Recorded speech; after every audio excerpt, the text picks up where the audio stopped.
yilgi mani eng katta tillarimdan biri imенно BTS konsertiga borish bo'lgan edi. Va bilasizlarmi, men BTS konsertiga Parijga boryapman. VIP bilet. Sahnani oldida VIP biletni oldim. Mani kichkinaligimdan yoqtirgan gruppam bu BTS edi. To'g'risini aytsam, shu gruppa mani shu hamma erishgan sirlarimga они были причиной того, чего я добилась сейчас. Kichkinaligimda to'g'risini aytsam, o'zimni yoqtirmaydim, я не верила в себя, o'zimga ishonmaydim.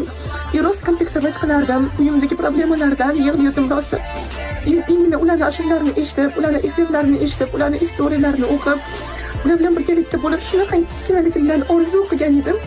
Shu обязательно ularning konsertiga boraman. O'sha paytlari to'g'risini aytsam, menda pulim yo'q edi, albomlar покупать.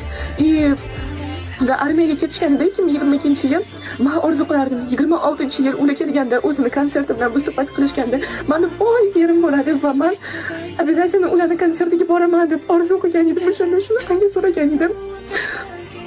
Va hozir 2026-yil mani yigitim yo'q, erim yo'q, hech qanaqa o'g'ajolarim yo'q, lekin men o'zimni silami, o'zimni pulimga shu orzuyimni amalga oshirdim. Va bilasizmi, kichkinaligimdan orzuyim yana qanaqa bo'lgan? Parijda yashash.